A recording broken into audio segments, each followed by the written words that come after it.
বলো জয় মা তারা। জয় মা তারা। আমরা এখন তারাপীঠে। এখন ভোরবেলা কটা বাজে বলো? এখন অনেকক্ষণ লাইন দিয়েছে, এখন 6:13। বন্ধুরা, আমি সরবী, মান্টু সরবী লাইফস্টাইলে তোমাদের সবাইকে স্বাগত। তো দেখতেই পাচ্ছ আজকে উল্টো রথ, আর উল্টো রথের দিন আমরা বেরিয়ে পড়েছি মা তারার উদ্দেশ্যে। রামপুরহাট যাব বলে তারাপীঠে যাওয়ার উদ্দেশ্যে, কিন্তু দেখতেই পাচ্ছ আমার ছেলের মাথায় হাত, কারণ আমরা প্ল্যাটফর্মে এসেছি আর ট্রেনটা ছেড়ে দিল। কিন্তু মায়ের কাছে যাব, মা তো একটা ব্যবস্থা করেই দেবে। সেই মতোই পরের ট্রেন ছিল গয়া এক্সপ্রেস। শ্রাবণ মাস যেহেতু বিশাল ভিড় ছিল, ভাবছিলাম কি জানি সেখানে আমরা সিট পাবো কি না, কিন্তু মা সব রকম ব্যবস্থা করেই দিয়েছে। দেখছই আমরা সমস্ত মেয়েরাই গেছি, সাথে শুধু ছেলে বলতে আমার ছেলে, আর এখানে সুমি, শর্মিষ্ঠা, আমাদের রূপা কাকি সবাই গেছিলো, আমার ছেলে। তো আমরা সবাই মিলে পৌঁছেও গেছিলাম ভালোভাবে তারাপীঠ। আর রাত্রিবেলায় পৌঁছেছি 12:30 নাগাদ। আবার ভোরবেলায় উঠেই চলে এসেছি মন্দিরে। মন্দিরে এসেই তো দেখছি চারিদিকে জবা ফুলের মালা। মা তো জবা ফুলে খুব সন্তুষ্ট হন, তাই চারিদিকে জবার মালা। আর আমরা এসে দেখছি মন্দিরে বিশাল লম্বা লাইন। ভোর 5:30টার মধ্যে এসেছি, কিন্তু লাইন দেখে ভাবছি এখানে যদি দাঁড়াই তাহলে আমাদের দুপুর গড়িয়ে বিকালও হতে পারে। সেই জন্য আমরা এখানে ভিআইপি লাইনে দাঁড়ালাম। পার হেড 500 টাকা। কিন্তু এখানে যেগুলো নর্মাল লাইন সেগুলো দেখছি ছাড়েই না, কারণ এর আগেও আমি নর্মাল লাইনে পুজো দিয়েছি।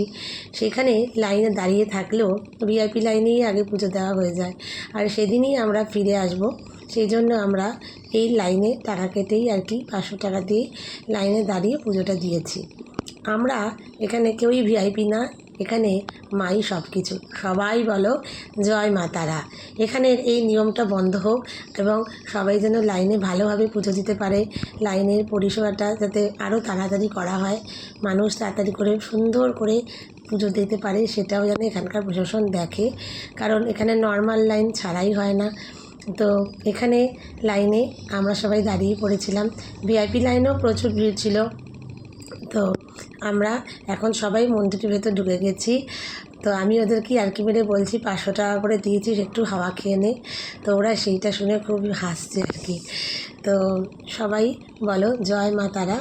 আর সত্যি এখানে এসে মায়ের জন্য পদ্ম কিনেছি, জবা ফুল। আমরা এখানে মৌচাকে ছিলাম, তো মৌচাক থেকেও সেখান থেকে আমরা ডালা নিয়েছি। সবাই মাকে দর্শন করো।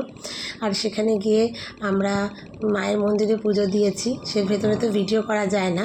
তারপরে আমরা শিব মন্দিরে, বামাখ্যাপার মন্দির, হনুমানজির মন্দির, সব মন্দিরেই আমরা পুজো দিয়েছি, দর্শন করেছি। আর তারাপীঠে আসতে গেলে কিছুই দরকার নেই, শুধু দরকার মায়ের টান। আর মা যদি তোমাকে চান যে তুমি মায়ের দর্শন করবে, ঠিক তুমি মায়ের কাছে পৌঁছে যাবে। যেরকমভাবে আমরা পৌঁছে গেছিলাম, কারণ আমাদের ট্রেনটা মিস হয়ে গেছিলো। তারপরে সেখান থেকে আমরা বেরিয়ে চলে এসেছি পুজো টুজো দিয়ে। দেওয়ার পরে আমরা আমাদের সেই ডালাগুলো আমাদের হোটেলে নিয়ে গেলাম। সেখানে তারা সেগুলো সুন্দর করে সাজিয়ে গুজিয়ে আমাদের হাতে দিয়ে দিল, আমরা সেগুলো বাড়িতে নিয়ে আসবো বলে। তারপরে আমরা সকালে কিছু খাবার দাবারের জন্য চলে গেছিলাম এখানকার আবার ল্যাংচা খুব বিখ্যাত। বাড়ির জন্য ল্যাংচা নিয়ে এসেছি, আর সকালে জলখাবারে খেয়েছি কচুরি আর ছোলার ডাল। তো এই ছিল আমার ছোট্ট একটা ভিডিও। তোমাদের এই ভিডিও কেমন লাগলো জানিও, আর ভালো লাগলে লাইক, কমেন্ট, সাবস্ক্রাইব করো। চলো টাটা।